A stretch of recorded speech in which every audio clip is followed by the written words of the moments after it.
where I was also his office mate. So from then I knew him, and then he told me a lot of things from then.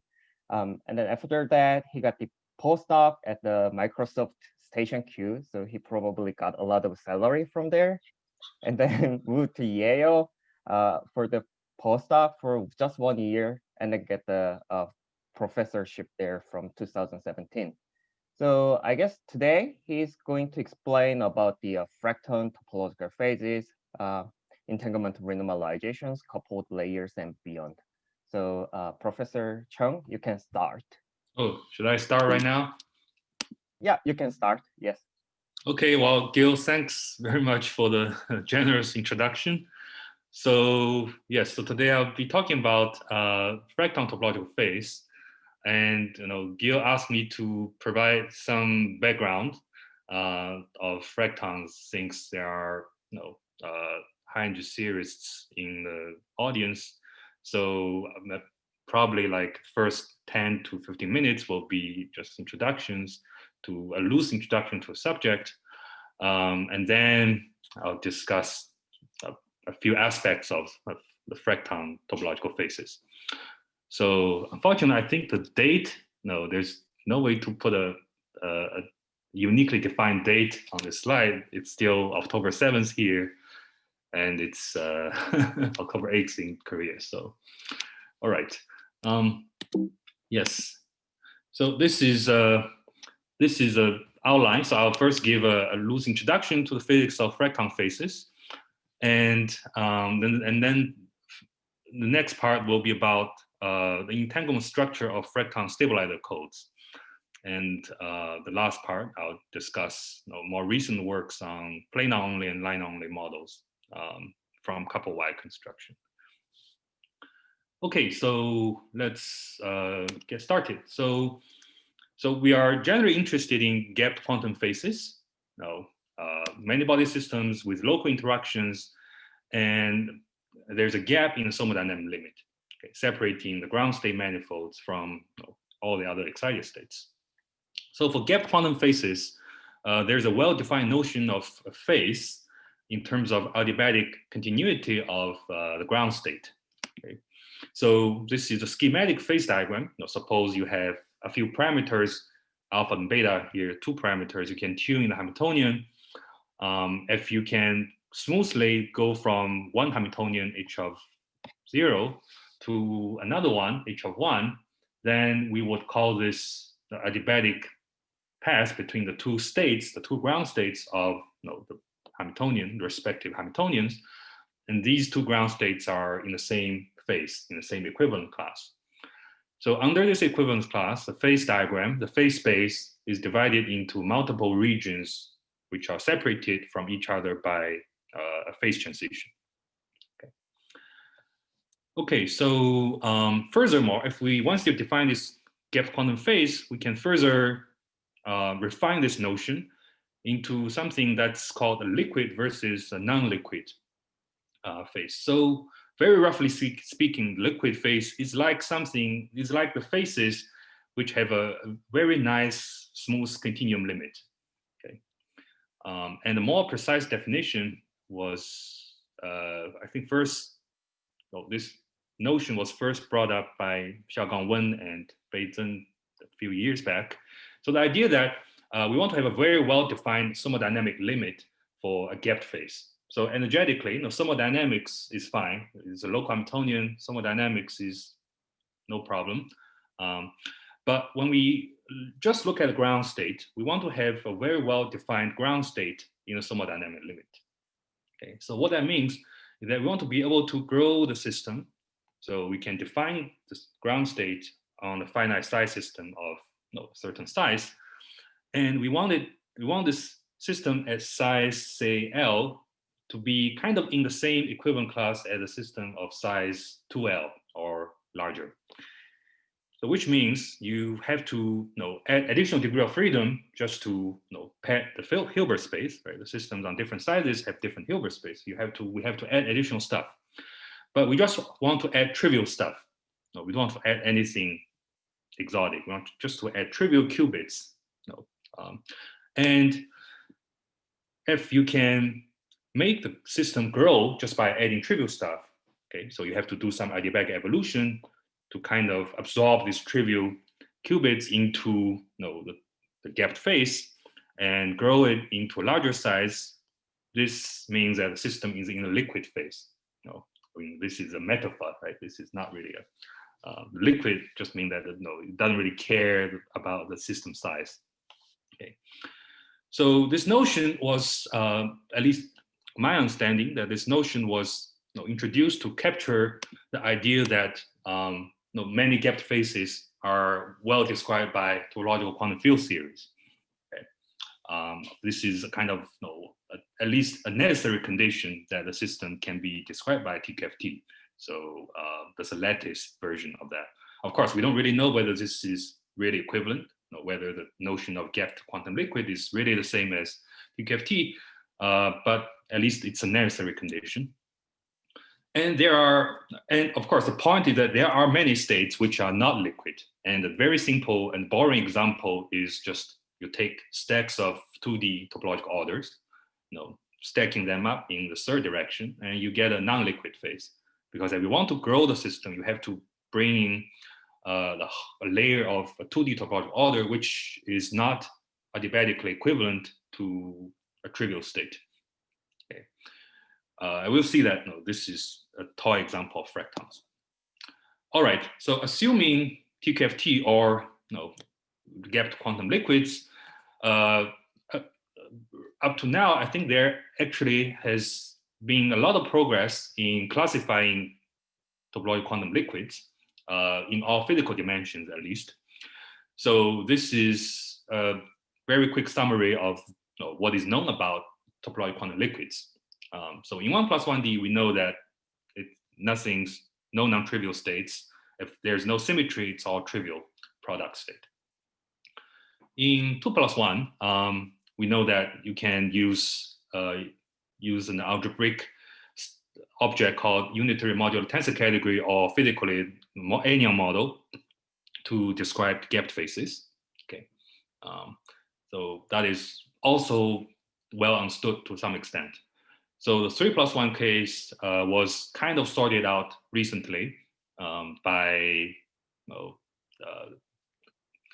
Liang Kong, Tianlan, Hao Zhen, Xiaogang Wen, and Theo Johnson Frick. Okay, and in one sentence, all gapped TQFTs or quantum liquids in 3+1 are gauge theories, topological gauge theories. Okay, so we have a good understanding of the quantum liquids in various dimensions, and you can expect that the progress probably will happen in higher dimensions as well. But this is just about topological quantum liquids, okay? Or by our assumption, TQFTs. Okay, so then the Fracton model came. I mean, really, it's not time order in that way. Fracton model came much earlier, like back in even early 2005 or 6. But anyway, so Fracton model came as a kind of surprise to this, to this framework, right? I think the earliest model was invented by Claudio Schaumont, and now known as Schaumong's model. And then the next one was Johan Haar's model, Haar's code. Okay, so I'll say more about the models later, but let me just give a quick kind of description of some phenomenological description of Fracton model. What makes them distinct from, say, gapped quantum liquids, from the usual TQFTs.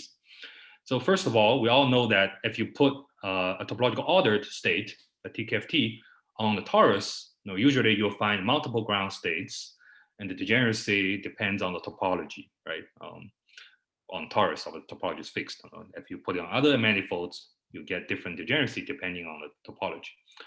But that degeneracy, at least up to some coarse grain, is a constant, or at least upper bounded, right?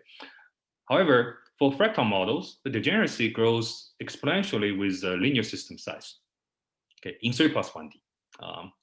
And this was actually recently proven by Haar that no, there's just the upper bound for the degeneracy, the growth of degeneracy for any gapped phase, assuming just some reasonable condition on the topological order, that this is the fastest possible growth of degeneracy with size of system. Okay. So Fracton models kind of saturate that size asymptotically. Okay. Now, more surprisingly, Fracton models exhibit quasi-particles, just localized excitations with restricted mobility. So these quasi-particles are localized, but not localized because of, say, Anderson localization because of impurity. That's more familiar. But here, the models are translation invariant. It's clean, there's no disorder, there's no localization, but they are localized for topological reasons. Okay. So, so these are kind of the main features of Fracton models, which distinguish them from the usual conventional. We already start talking about conventional topological order. Okay, we used to just talk about conventional phases versus topological order, but now we are making further distinctions. And as I said, a stack of 2D topological order is a tonic example of Fracton phase. It satisfies, well, it exhibits these phenomena, although in the kind of a trivial set way. You have a stack of 2D topological order, so the degeneracy grows exponentially with the number of layers, which is a size in that direction. And quasi-particles only move in two directions, so that's restricted mobility. Okay. Mobility is lower than the dimensionality of the space. Okay, so and by now there are lots of Fracton models, at least in theory. We have discovered theoretically lots of Fracton models. So here I've just listed a few. So there are 18 cubic codes from Haar's original paper. So the most famous one is first cubic code, which is the most symmetric. And I think probably Haar advertised it enough that now everyone knew about the model. But then there are actually 18 of them. And then Ben Yoshida came up with infinite family of models, and many of which are Fracton models, and he called them fractal spin liquids.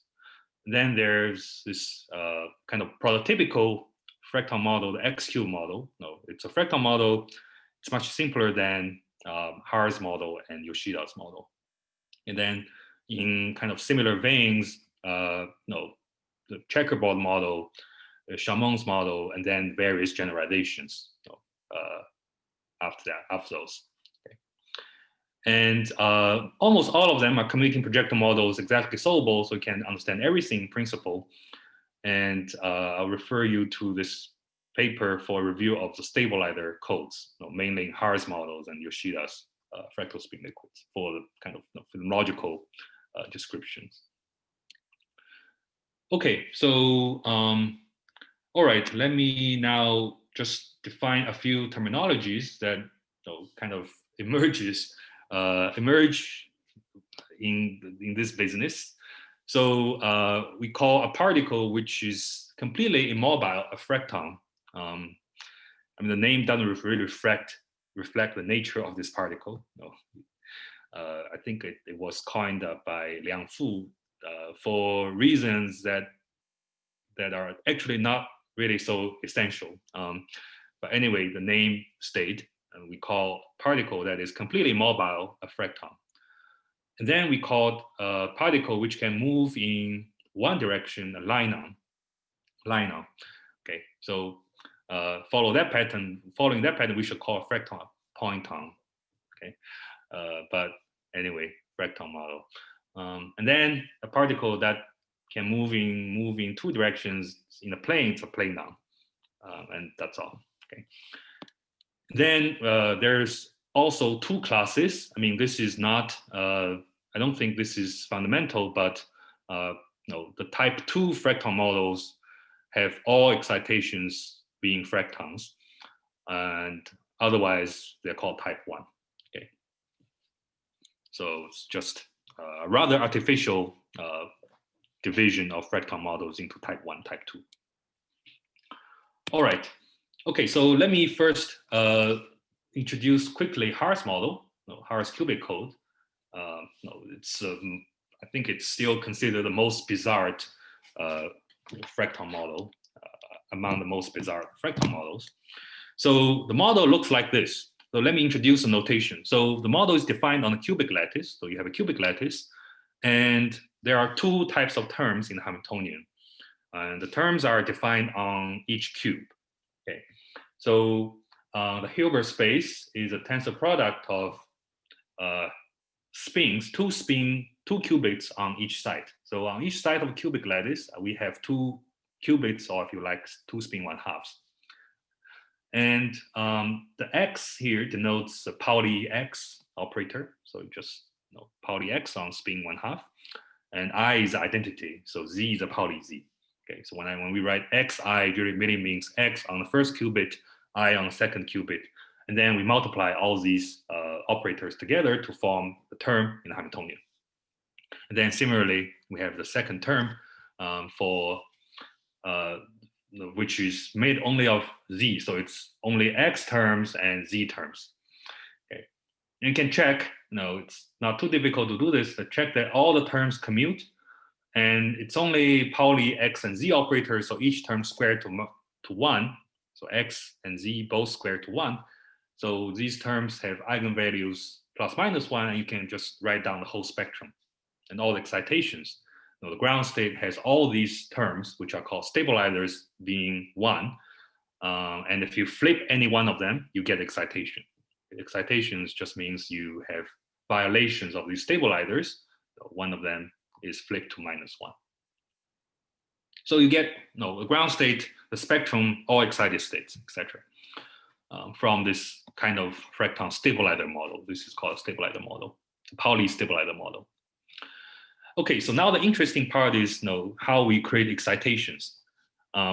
So the model is very simple, so we can just apply, say, a Z operator at some site here. And if you just stare at the Hamiltonian for a little while, you figure out that this single application of Z at a site creates 4 excitations, violations of the X stabilizer in the kind of tetrahedron pattern. Okay, you cannot create 2 of them. You cannot create a single violation. You have to create 4 of them, and in this particular pattern, in this particular geometry. So now, if you try to isolate one of them, you have to apply the Z's multiple times in different sites in the particular pattern, so that we can isolate one of them. And it's always like you apply these operators in a kind of 3D fractal tetrahedron shape to isolate the 4 excitation at its 4 corners. Okay. All right, so this is kind of the way that you can create and isolate excitation. But that's pretty much the only thing you can do. You cannot say, move this one excitation to somewhere else without changing the other excitations. So if you want to move this guy, you have to create other excitations, paying some energy penalty. So that's a reason that these excitations are completely immobile, at least at low energy. So Haar proved rigorously that there are just no string operators in this model, which means every excitation, it doesn't have to be a single cube. Even you form a composite of multiple cubes, they are still not mobile in any direction. You cannot move them without creating more excitations. All right, and this is a famous plot of the degeneracy of Haar's model as a function of system size.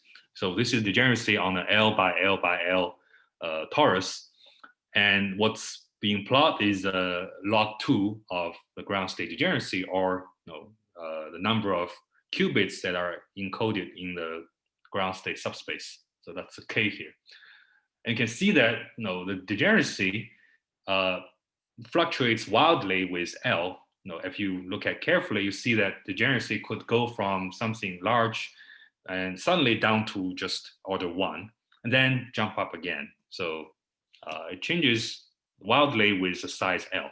It depends on things like how many factor of 2s you'll find in the prime factorization of L, that kind of number theoretical property.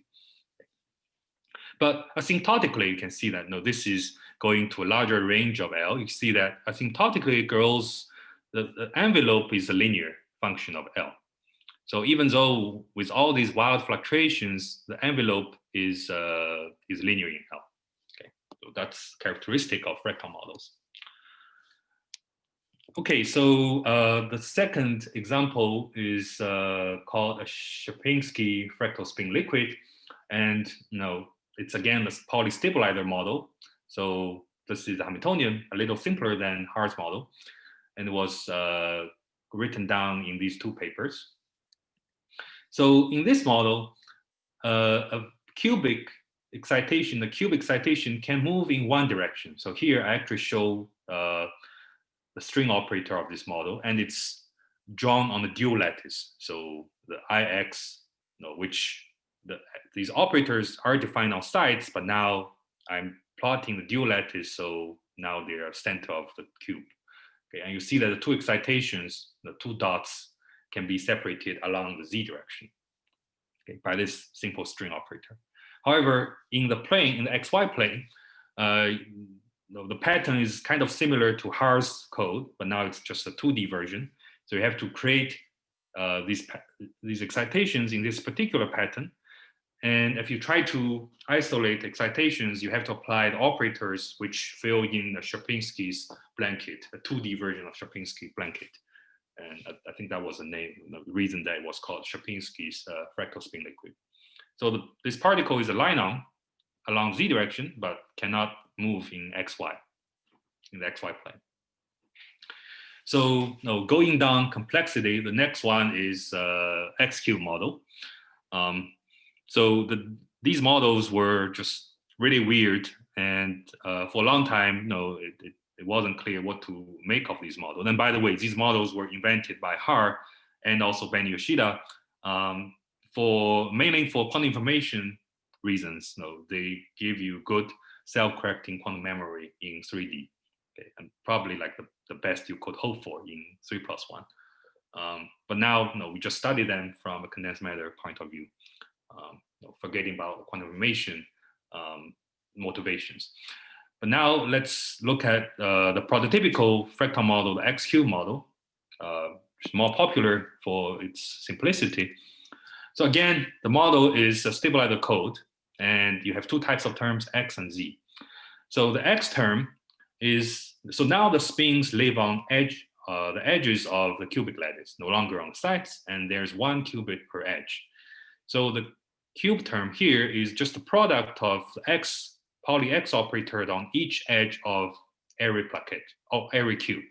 So there are 12 of them, so you multiply all of them, and that's one term in the Hamiltonian. Okay, and the Z term is drawn here. So you have three types of Z term. So for each kind of plane going through a site, you just multiply the 4 Z's that connect to this site. Okay, and there are 3 planes going through that site. And these 3 are actually not independent. If you multiply the 3, you get 1. So you don't really need to write all of them, but we usually write them for just to be more symmetric. So let me go into a little bit more detail into this model. So here I show the kind of the operators, the relevant operators in this model. So you can isolate a cube excitation, a cube here, by applying a rectangular sheet operator. These are the red bonds. By applying the sheet operator, multiplying the z's on this sheet. Okay, and you can isolate 4 cubes at its corners. So which means a single cube is a fracton. It cannot move on its own. But if you have 2 of them, just take these 2, then they can move in the perpendicular direction. Okay. So that means in the X sector, so if you violate the X terms, the single cube violation is a fracton dipole is a planar. A dipole fracton, 2 of them can move in the perpendicular direction. Now in the Z sector, what happens is that you can move this particle, but you can only move it if you violate 2 of the 3 z terms. Okay, so these 3 multiply to 1, so you have to violate 2 of them. If you violate 2 of them, depending on which 2 you violate, they can go in a certain direction, but only in that direction. If you try to turn a corner, you have to excite something at that corner. Okay, but again, if you have 2 of them, they can move in the plane. So the z-sector, a single vertex violation, though these are defined on each vertex, so a single vertex violation is a line on. And we can also calculate the degeneracy on a torus, and this time it takes a simpler form. So it's just exponentially growing with size, but with a constant shift -6. Okay, so we have all these Fracton models, and you may ask, where do these Fracton models come from? So they seem pretty random. It's like just coming out of nowhere. Har found his model by computer search. So what is a uniform scheme or the underlying structure of Fracton models? So we don't know the full answer to this question, but we know some partial answers. So I'm going to just very quickly go through some of these ideas, which at least explains the origin of these Fracton models, some of the Fracton models.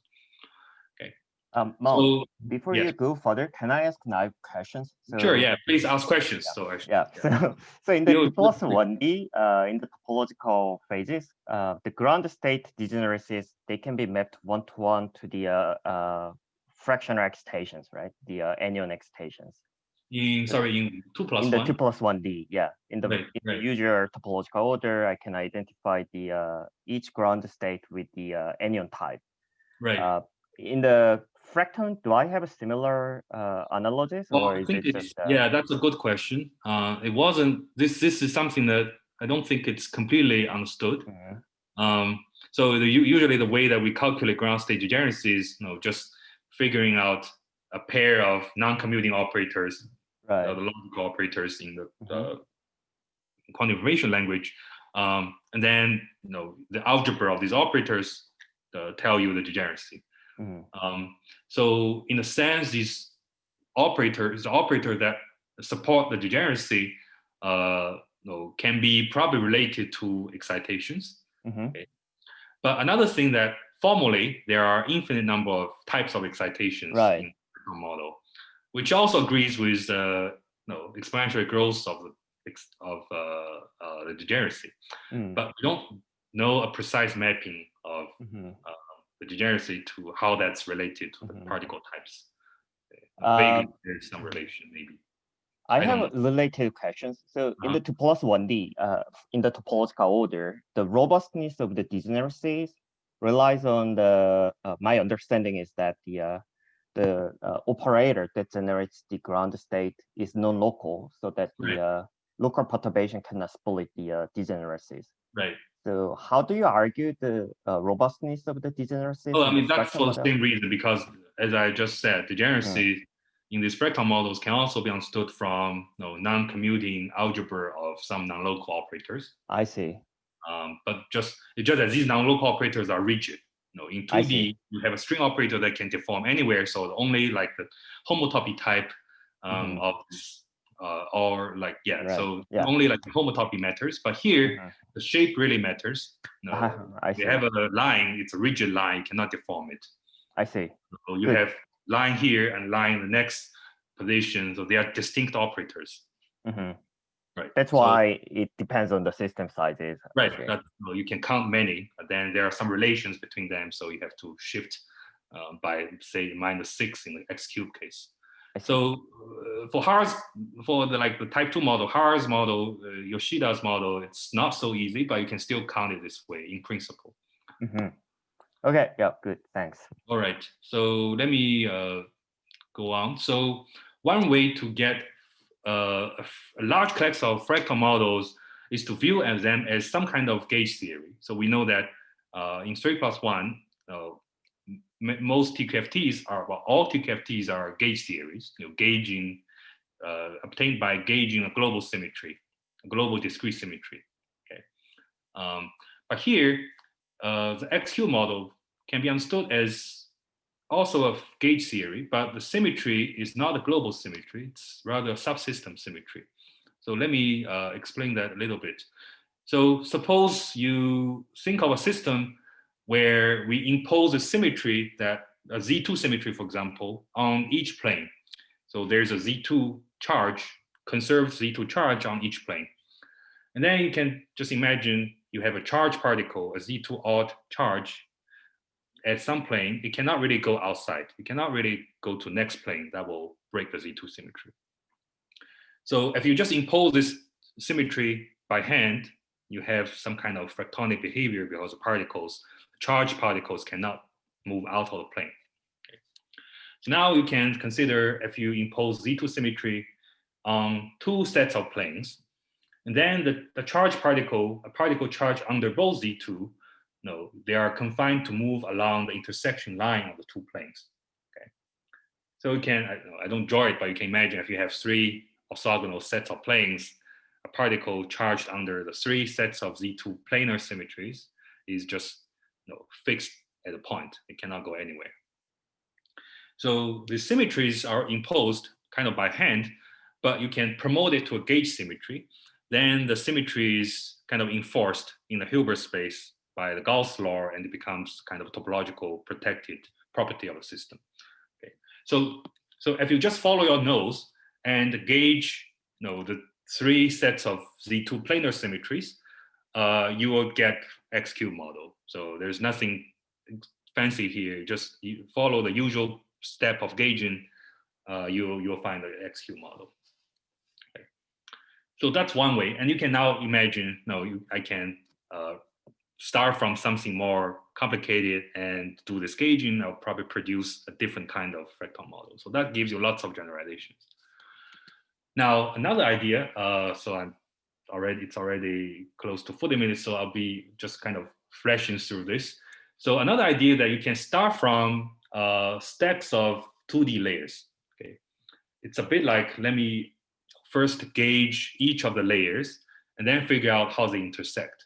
But I can make this idea more general. Just say we start from a stack of 2 + 1 TQFTs and possibly embedded in a 3 + 1 TQFT. Okay, these are like defects, defects in a 3 + 1 TQFT, and figure out how they intersect. So the point here is that you can modify the junctions between the two TQFTs. And when you modify these junctions in the right way, you can actually restrict the mobility of the particles which are allowed to move in the 2D plane if you don't do anything. If you just let them intersect trivially, the particles can move along in these 2D planes.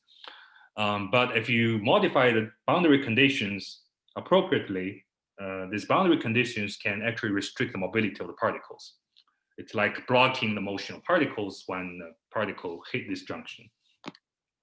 So I'm not going to go into too much details for this description, but just to mention that you can start from stacks of 2 + 1 toricodes, K-type toricodes, or Z2 gauge series, and modify the boundary condition, the boundary conditions captured by kind of anion condensation at this boundary. And by appropriate modification, you can actually recover X-cube model. So that's another way to get X-cube model, just starting from intersecting 2D layers, 2D topological order layers, and modifying the intersections of the layers to change the mobility structure. Okay. That's another idea. And it was actually, so though the construction was discussed in its full generality, I think actually in this first paper, Asen, Baumesh, Slagle, Prem, and Williamson, and the related constructions were discussed in the other two papers. And actually, this construction turns out that they cover a lot of models. So here I put two of them. I haven't mentioned them, but these are some generalizations of Fracton models. And then in particular, all the Fracton Pauli stabilizers, including Haar's code, Shapinki, or the fractal spin liquids of Yoshida's, they can all be recovered in this construction. So it was kind of conjectured in this paper, the first paper here, that maybe all gapped fractal models in 3+1 can be built from this construction. It's like a universal construction. Once you find the right 2+1 topological order may be embedded in 3+1 and the right junctions, you'll be able to get all the fractal models, maybe. So that was a conjecture. Okay. All right, so I just put one slide. I'm not going to say anything. There's lots of things that are being explored about fractons, so I didn't say anything about the gapless fracton models. So there's a kind of generalization of U1 gauge theory to have like fractonic charges. And then you can study many-body systems with fractonic symmetries. It's kind of maybe ask the hydrodynamics and SPT phases. And then there's an obvious connection, maybe this is obvious connection to higher form symmetries and the crystal SPT phases. So there have been two good reviews on this subject, one a couple years ago and one more recently. So if you're interested, you can take a look at the review, but it's a very rapidly developing field. All right, for the next 20 minutes, now hopefully I'll have time to cover my plan, but let's now discuss the fractal models, the stabilizer codes from a kind of a quantum entanglement point of view. So this is something called entanglement renormalization. So let me first start from the usual renormalization, which we all know about.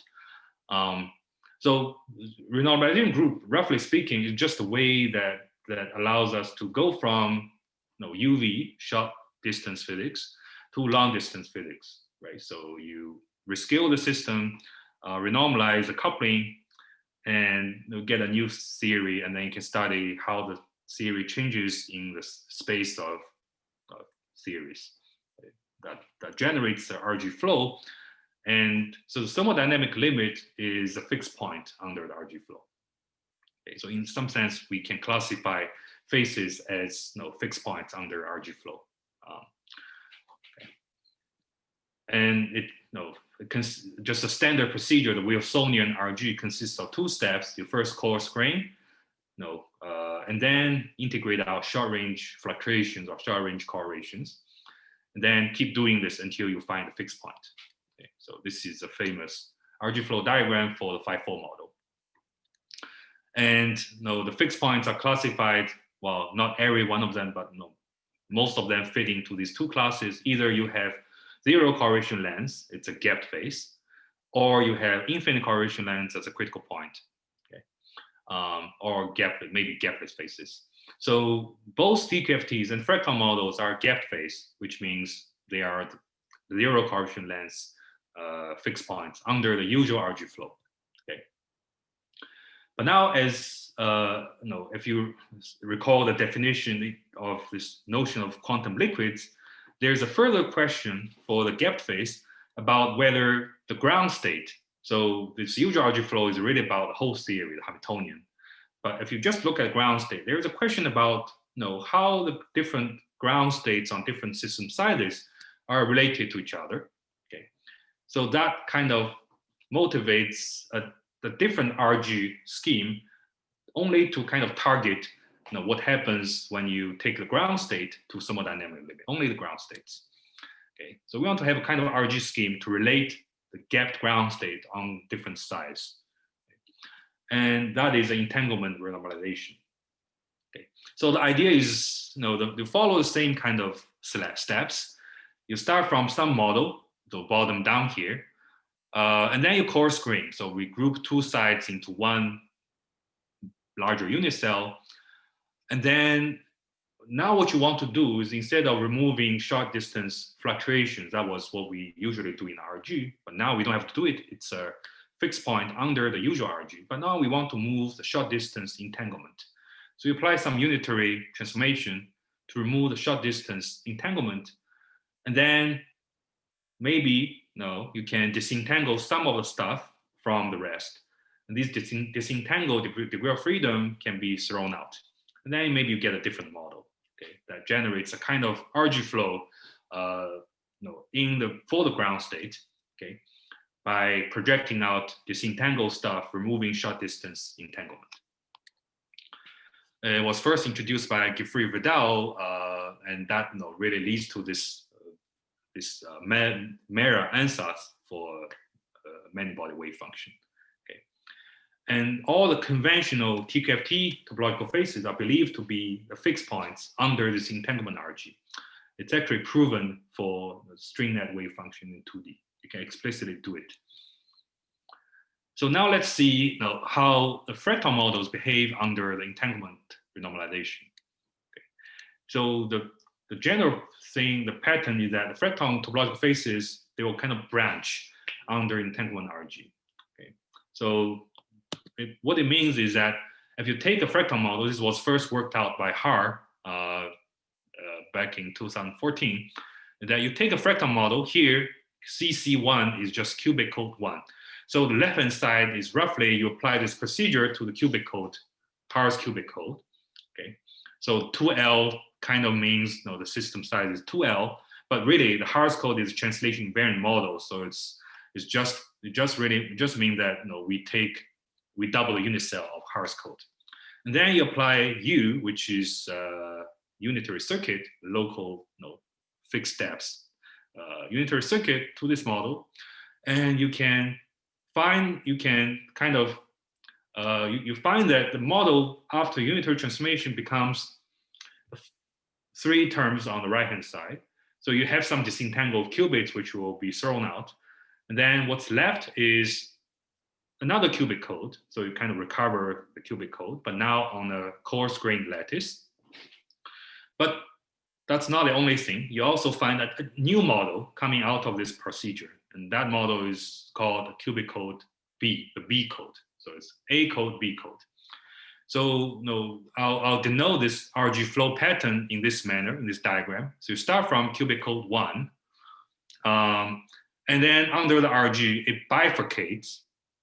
So you get a copy of this model itself. So that's this arrow that goes back to cubic code 1, but then it also gives you a new model, the B code.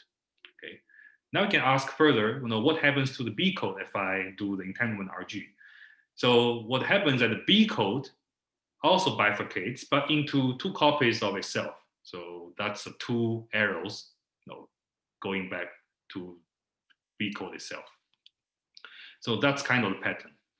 Okay. You always find a copy of the model itself, that kind of necessary, but then maybe you'll find something else. Okay. All right, and then this was done for the F cube back in a few years ago, and this time it's a lot simpler. So the X cube under RG also bifurcates, but the new model is just a stack of toric code. And for the S cube, you can actually do it layer by layer. You can just increase L by 1 and then do the entanglement RG. You find that you can exactly find 1 layer of toric code. So you can kind of grow the model by absorbing 1 layer of toric code and do some unitary transformation. Okay. So this leads to a notion of a foliated topological order. It's like this model is, it's really layers of toric code, but coupled together in some way. So, so we did the cube RG for all the cubic codes, and the patterns are, there's a variety of different behaviors for the cubic codes. So, you can take a look at the diagrams. For example, this is cubic code 1, and then for some of them, it just bifurcates, self-bifurcates. It just splits into 2 copies, and some model can do more complicated things like this cubic code 11. It generates a new B code, also gives you a stack of toric code. Okay, and then each of these guys self-bifurcate. And there's a similar thing for cubic code 14. Okay, so we kind of did some numerical experiments. So this is something you can do once you get acquainted with Har's polynomial formalism. You can just play in with the polynomials and figure out how to do this RG. This was done by my student Arpit. All the heavy lifting was done by him.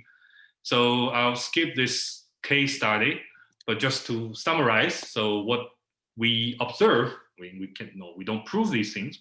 What we observe is that all the models behave in the following way. So if you have a model, some model, after RG, what you find is you have a model itself, but a series of B models. Okay, and then each of the B models self-bifurcates, meaning that under the RG, they just split into two copies of themselves. And this is for the Pauli stabilizer model. So that's why like you always have this vector of 2 is split into 2 copies, etc. Okay.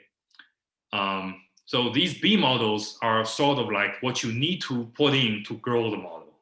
Okay. To grow the model into a larger system size. They're kind of the entanglement resource you need. And we can also kind of link the behavior of entanglement RG to mobility. Okay, so let me just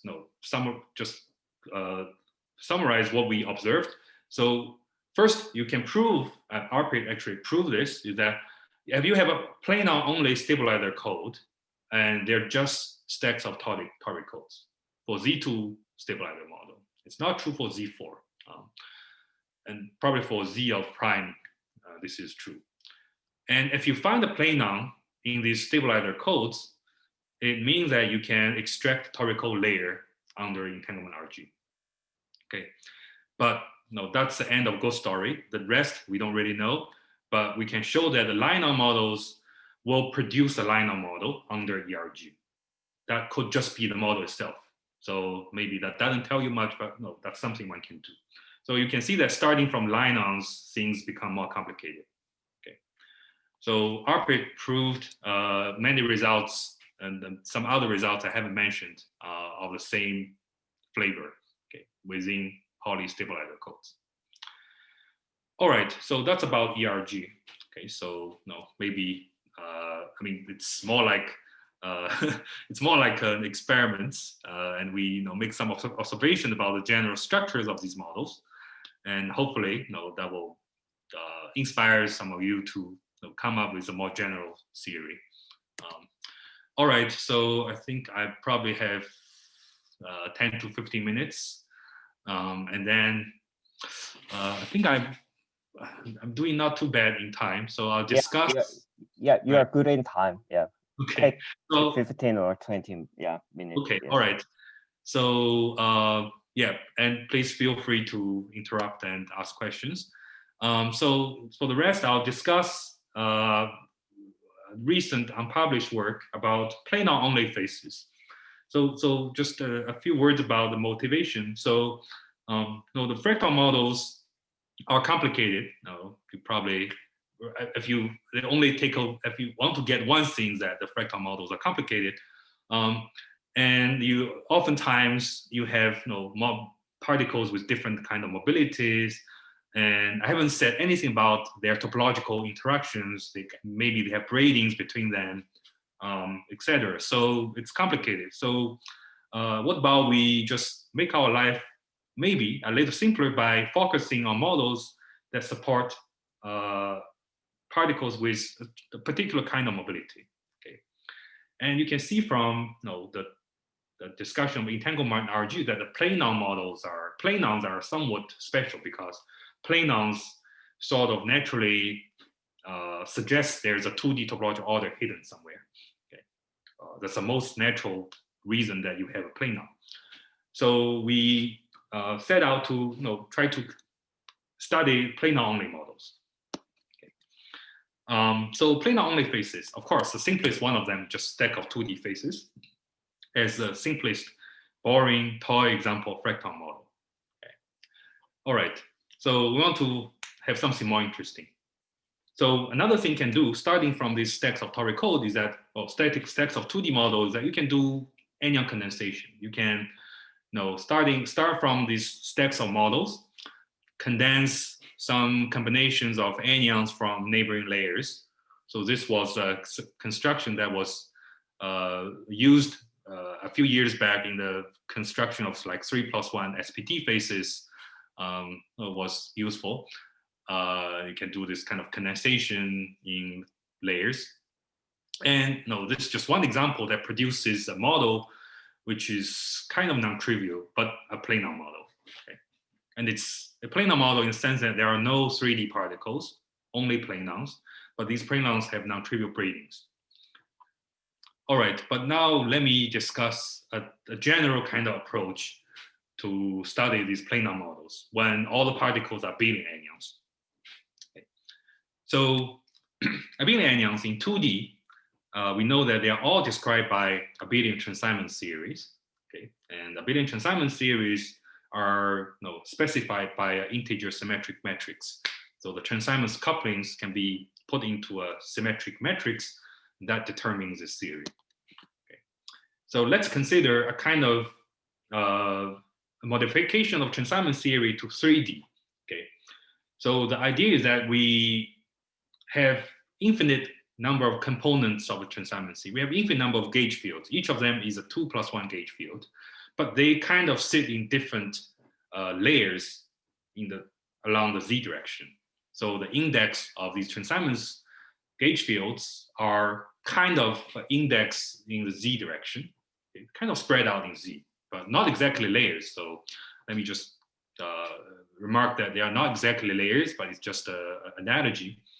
So we can start from the Laughlin layers and add some couplings between neighboring layers, transaminant coupling.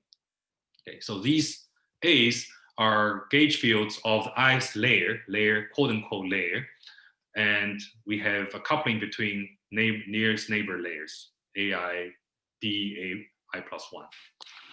Okay, so we can write this in the K matrix form, and the K matrix, if you have n layers, looks like this. So you have diagonal elements, just m throughout the diagonal, and then you have this n off diagonal being the integer n.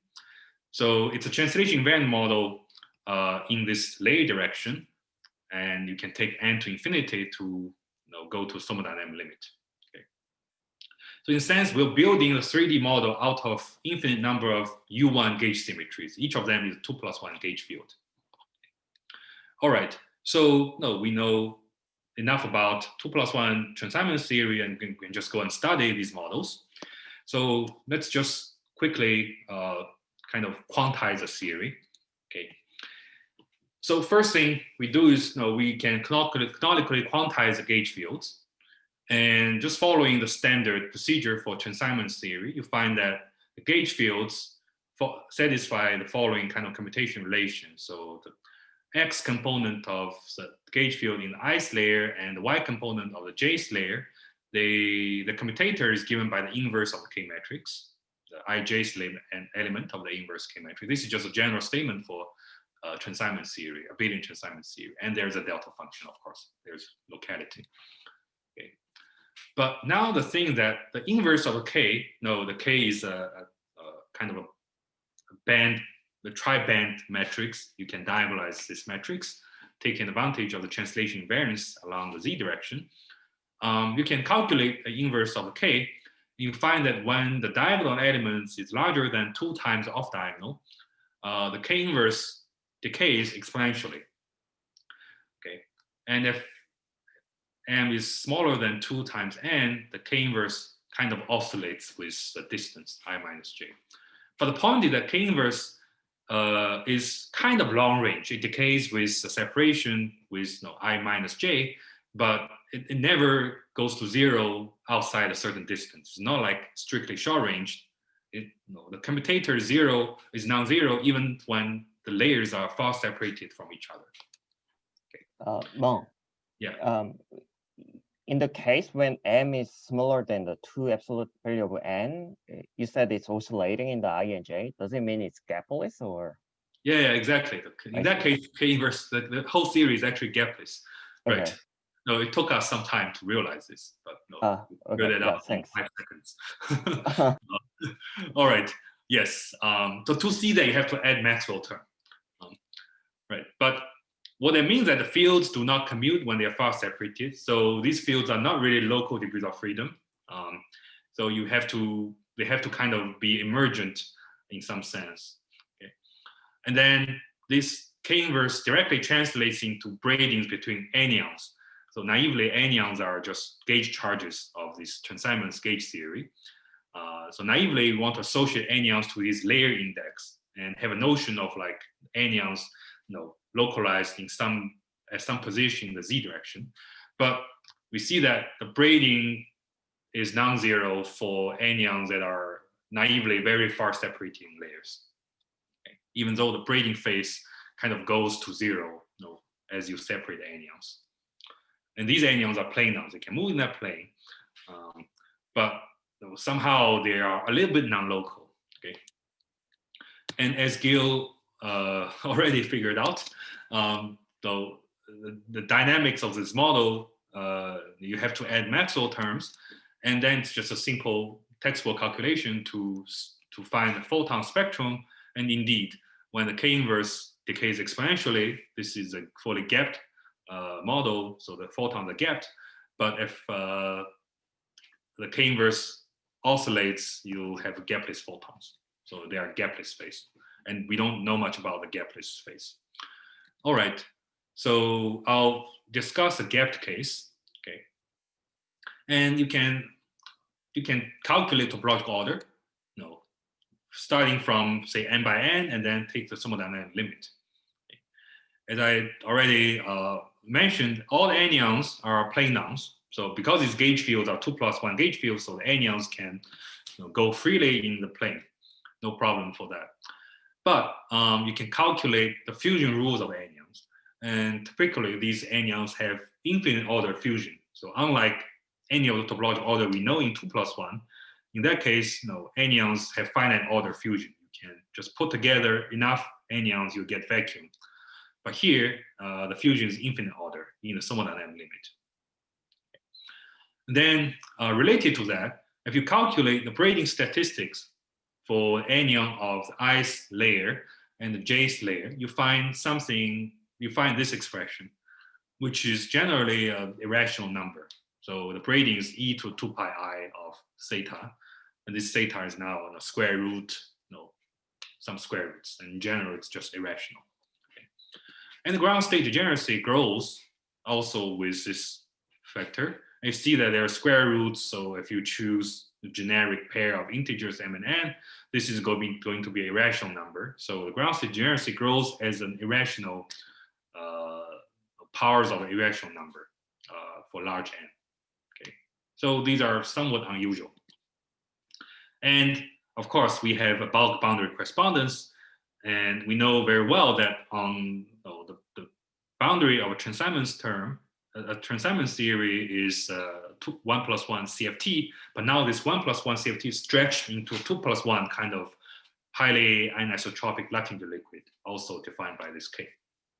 Okay. And it's oftentimes gapless.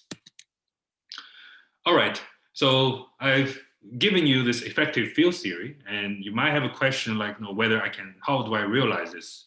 And it's not so obvious because of this non-commutativity of these fields, even when they are they are far separated.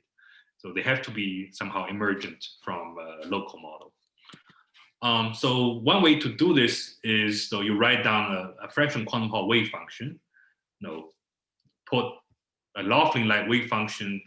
This is like a Halpern type wave function. You have zi minus zj for the same layer and raised to the n power m. And then you have zi minus zj between the ith and I plus layer raised to the nth power. Okay. And this wave function is kind of well defined if you have both integers positive, and then of course you have to check whether the screening works, etc. Okay. And these kind of states were actually studied back in the 90s in actual fraction quantum Hall context. So we actually have a different kind of construction, a simpler construction where we can actually write Hamiltonians more easily. That you start from a stack of train insulators and gauge some particular planar U1 symmetries. So to get these models, you have to gauge U1 symmetries, obviously, because these are U1 gauge Chern-Simons series. And you can also get this model. And lastly, there's a couple wire construction for these models and for many other models. So since I'm already, it's already 9:05, so I'll just flash through the slides and make some comments about what we get.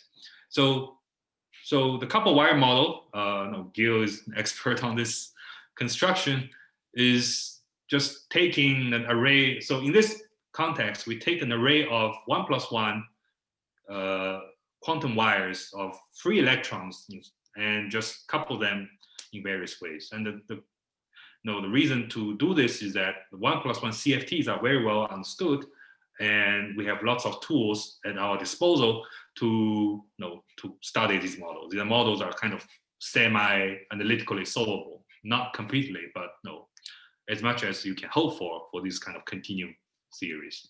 Okay, so each wire is a free compact boson in the end of the day, and depending on its fermion boson, you can write slightly different Lagrangians, but you can couple them. I don't want to discuss the details, but there's a particular coupling you can write down to realize this infinite component consignment theory. Okay, and you can find an energy spectrum, classify excitations, etc. Okay, and as we expect, we find that you can come up with string operators that move excitations in one direction. So in this model, in this particular direction, you can move the excitations. Okay, so the z directions, again, the z direction, but the planes, xy planes, you can move it along y easily. Okay, but to move along x, now it's no longer an operator that is strictly short range in the z direction. So here the model is just along in this case, to move it along y, the models are, just forget, don't bother about details, but you can see that the models are defined along this line. Okay, all you need to do is write some models along this line, can move these excitations in the y direction. Okay, the x is the y direction that goes into the board, goes into a screen. However, to move it along x, you need an operator that spreads out in the z direction all the way to infinity. Although the weight of the operator weight goes to 0 as you move away from the excitation. So that is a reason that you see this kind of somewhat down-local gradings, because this string operator that moves excitations actually has a profile, exponentially localized profile in the z direction. Okay. And there's kind of a length scale in the z direction intrinsically determined by the topological order.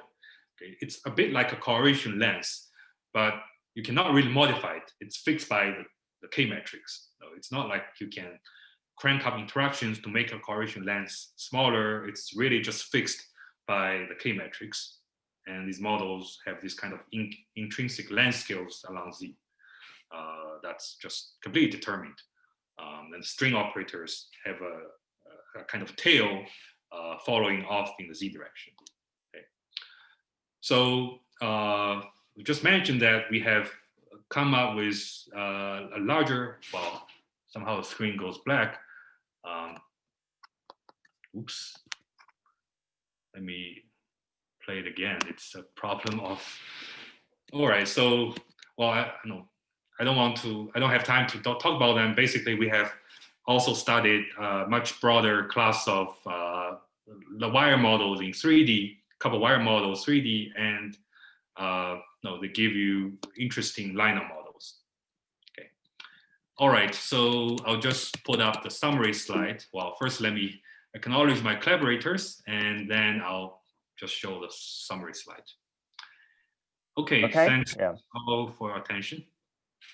Yeah, thanks for the nice talk. So the session is now open for the questions. Any question? Okay. I have one question. Sure, yeah. In your Chern-Simon theory, before the coupled wire construction, can you identify a higher form symmetry? But then what is the charged object there?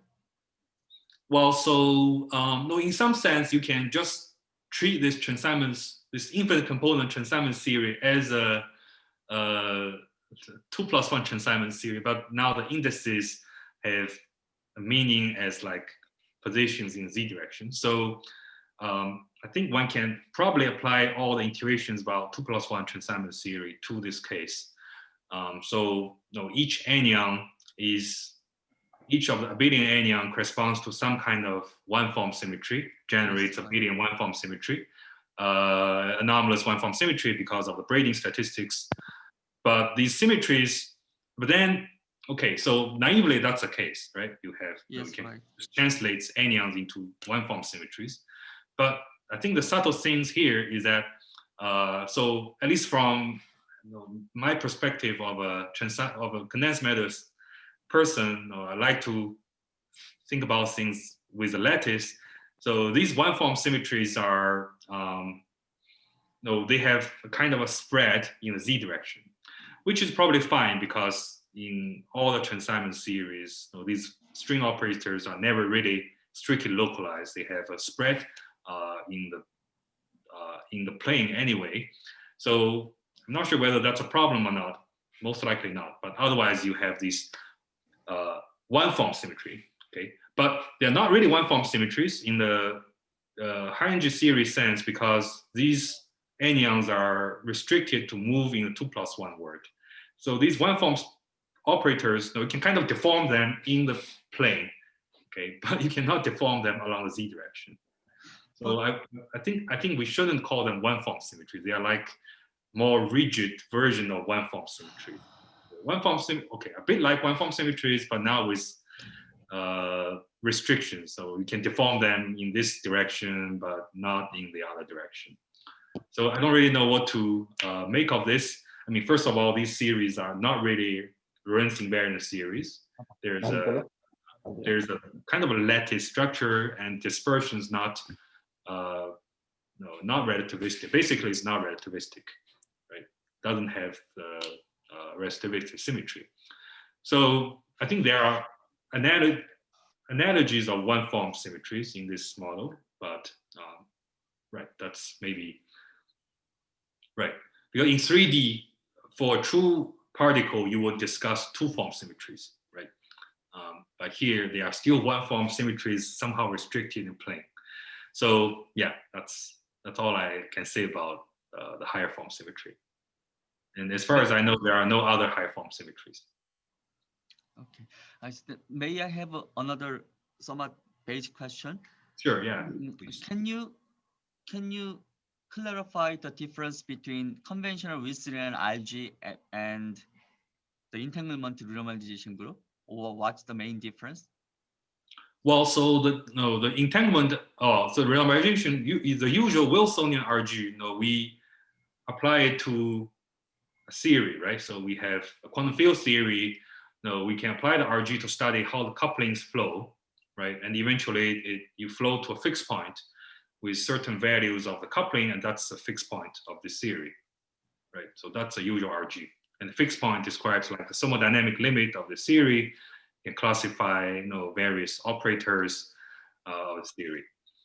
But for the entanglement RG, the Hamiltonians already get. We are really looking at the ground state wave function of the gapped Hamiltonian. So in a sense, it's that RG really applied to wave functions. So we can really just throw away Hamiltonian and just study the wave function, okay, and see how the wave function on different scales are related to each other at least from point of view entanglement. So that is the goal. So because we apply it to, at least for this talk, we apply it to gap models. These gap models are already fixed points under the Wilsonian RG, right? So these are gap models, and these are actually exactly solvable gap models, which means they have strictly zero correlation lengths. So they are already fixed points under RG, under the Wilsonian RG. But then we are looking at the ground state wave function under the entanglement RG. You kind of filter out short distance entanglement in doing the RG. But for the case of Wilsonian RG, for the wave function can be represented in terms of path integral. So if we apply the same Wilsonian RG to the wave function in the path integral representation, I mean, then right.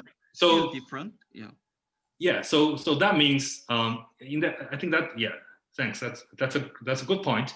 So if you have a path integral, say you have like a Euclidean path integral representational theory, you probably start from a relativistic quantum field theory from equation 0. And in that case, indeed, we can write a path integral with boundary to generate a wave function, and the wave function would be invariant under RG once you get to the fixed point, right? So I think in that case, the wave function RG and the Wilsonian RG can probably be unified. So this is my understanding for Lorentz invariant theories like QKFT, and QKFT are indeed fixed points under both RGs. Okay. Right, that's a great point. But the Fracton models are not relativistic theories. So I don't really know how to generate these Fracton models using a standard path integral. So there has been some attempts to write continuum field series for Fracton models. So, Nadi Seiberg has a few recent papers on a certain continuum field theory, but with, of course, without Lorentz symmetry, with a much smaller symmetry group, the cubic symmetry instead of SO3. And of course, there's no space-time symmetry at all. You can use that kind of field theory to represent the physics of, say, the X-cube model. So how that is connected to the entanglement RG, I think that's an interesting question from, say, a path integral point of view. Right. Okay, thank you. Thank you. Thanks for a question. So Okay. There is a question questions. in the chat. Yeah. So Hembram, you can speak out if you want, or we can read from chat. So yeah, so I guess in my discussion, so the questions whether fractons possess charge or spin. Yeah, so charge is a question about U1 symmetry, and we don't impose any global symmetries here. So I don't have anything to say about charge since we don't have any U1 symmetries to begin with. Spin, there's a question about the topological spin of the Fracton model of a fracton, whether it makes sense to say a fracton is a boson or fermion. I think it's not understood. It's not sorted out yet, but there's a paper recently there are two papers, one from Wilbur Shirley and one from Nate. Unfortunately, I couldn't pronounce his last name. It was a collaborator of mine, but yeah, I think he's not here, so not a big deal. But these papers suggest an interesting possibility that the fractons could be fermionic.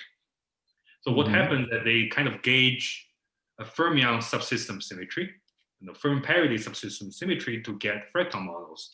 And then there are various arguments to suggest that these fractons should have fermionic statistics. But it's not clear how to actually define the statistics in a more rigorous way for fractons yet. Maybe it's being figured out. And then the next line is if the charge or the mass renormalization procedure is similar to entanglement renormalization, I think it's probably related in some way.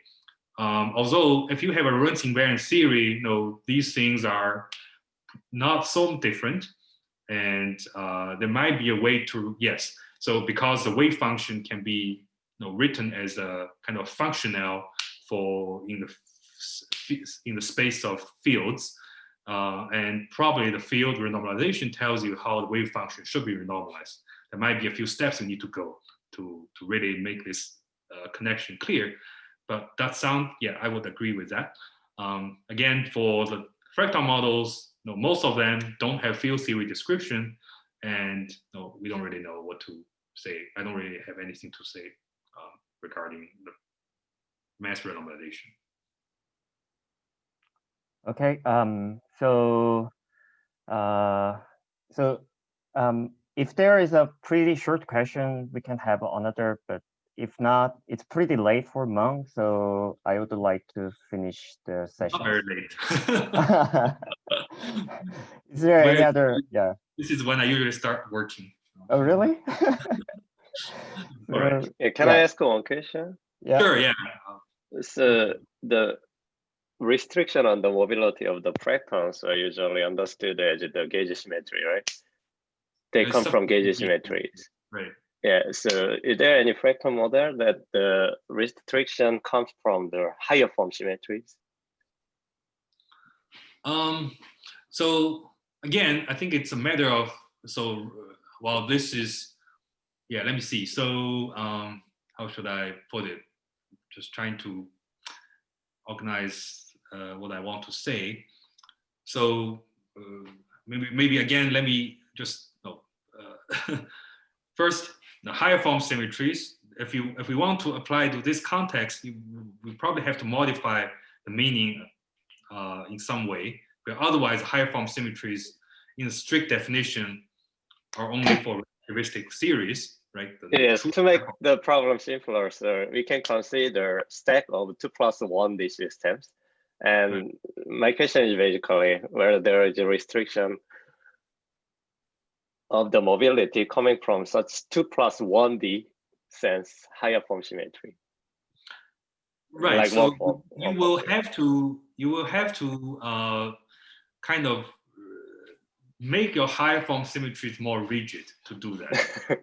So basically, if you want to restrict mobility, your high form symmetry cannot just be, well, okay, so, yeah, okay, all right. So now I think I have a better thing to say about the higher form symmetry. So, and it's better to talk about the U1 case. So in that case, it's actually the most clear. So, right.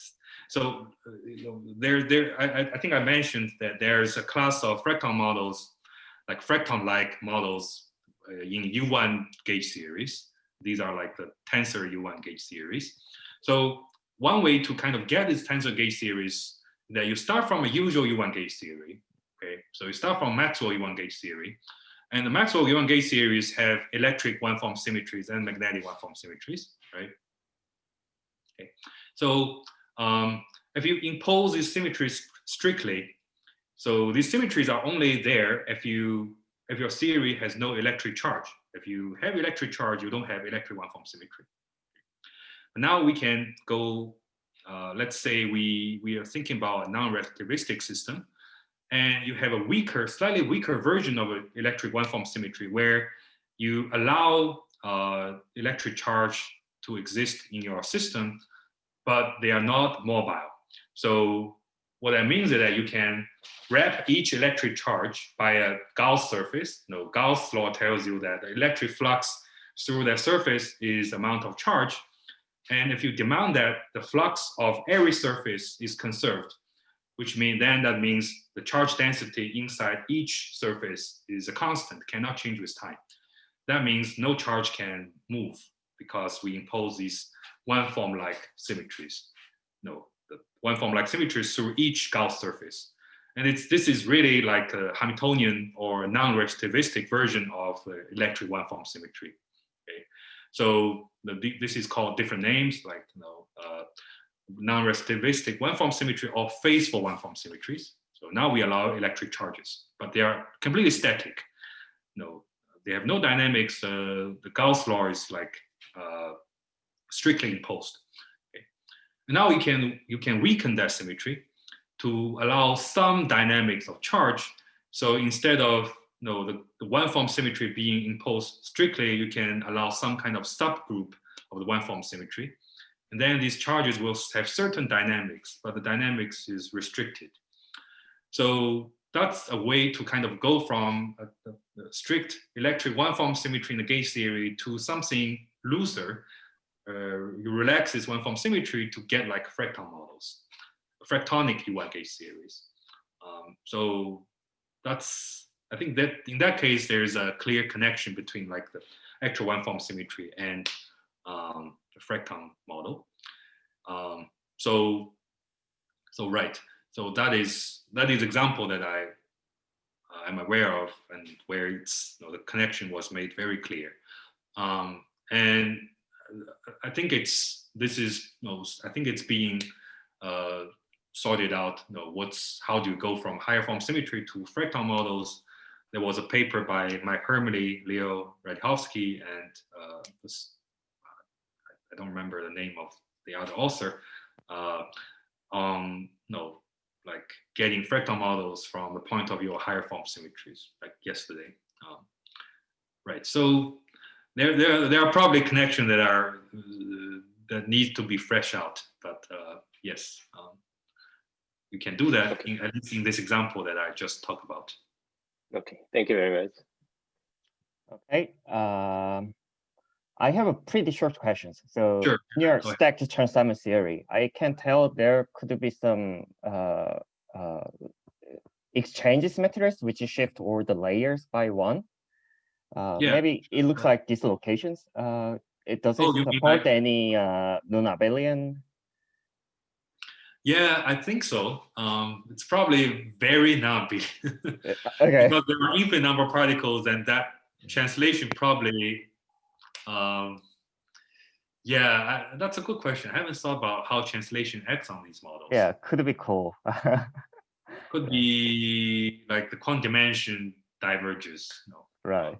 That's, I mean, in a way that's already the case in X cube. I see. You can insert the X cube. You can insert like a,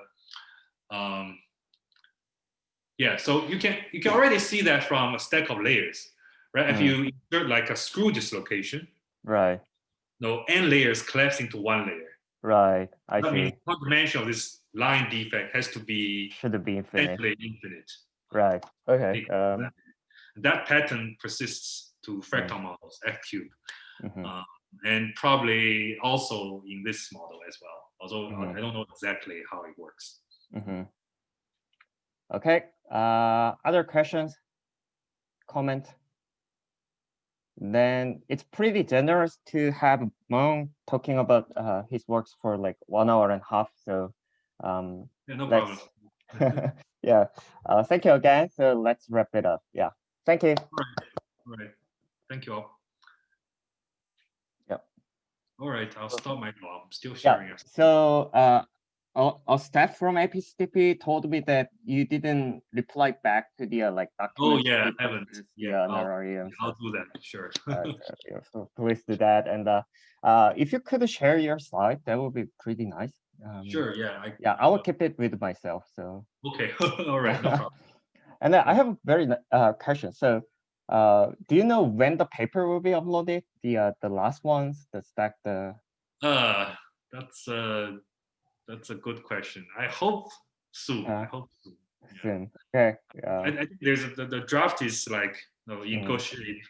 You just said all the co-authors have to go through and make edits, and things are going very slow for some of us. I see. Right, but I think it will be posted soon. Maybe in a few weeks, maybe. And the phase transitions out of those states, is it understood or like like quantum Hall states? Yeah, I think it's something that should be understood. It's certainly you can imagine even the transition out of X cube. Right. Certainly not a CFT. Right? Certainly has to be. I view Fracton models as like a real space version of Fermi liquid. Fermi liquid is like you have lots of wires, gapless CFTs in the momentum space. This is a simpler but a kind of a similar flavor in real space. So the transition cannot be a compound field theory. Transition has to be somewhat exotic. I mean, the reason why I asked is, in the long time ago, the quantum Hall transitions is kind of like, at least in the clean limits, like a transaction theory plus matter field. Right. And, condensation out of that, the field theory was kind of studied. And I wonder the Fracton model, like a stacked transaction theory, would have the same universality. It's probably not. I mean, this is a 3D model, right? This may not be the 3D model, so it cannot be. I don't really know. Universality. Right. I mean, you can probably write a field theory like some scalar coupled to a transaction gauge field in each layer and drive a Higgs transition. it's not even clear that's the right theory. I don't. Yeah, that's a good question. We haven't thought about these questions yet. Yeah. So if I get any interesting ideas, can I contact you back about it or? Oh, sure. Yeah, of course. Yeah. Okay. We just studied the gap model. We don't even know the gapless models. The gapless model is mysterious to us. There are lots of gapless stuff. I see. Kind of constructions. Hmm. Right. So yes. Okay. Yeah, many of them are still just completely unknown. Right. The gapless space, is it the same as the Levin and Fisher the long time ago? They stacked the parton? Yeah. So so Michael is I should ask Michael. So, but from my understanding, it's not, because what they do is that but they're similar in many ways. Like you start from what they start from is like you have some fractional quantum Hall layers. Right. Then you gauge a global U1 symmetry. Right. And here it's like we have we don't have a global 3D U1 gauge field. We have lots of 2+1 gauge fields coupled together in some way. I see. So I had a paper about stacks of integer quantum Hall effect, then gauge a global U1 symmetry. Okay.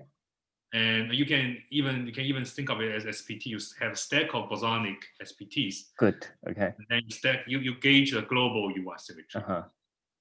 What you get is like a 3+1 U1 gauge theory, but the photons become very soft in the direction along the Z directions. So, and then the monopoles has interesting behavior under translation, because when you move a monopole across the layer, so there's like threading a flux, you have to attach 2e charge. I see. So that's like a T transformation on the monopoles. Good. So the monopoles become like fractons, because you cannot just change charge without fine tuning, basically. So I see. Fine tuning energetics, right? But the kind of gapless space in these models are different. These are 2+1 gauge fields. They're not 3+1. So we don't even know the stability of these models, like whether there's a confinement, because it's 2+1, right? So there's actually a question of Polyakov confinement.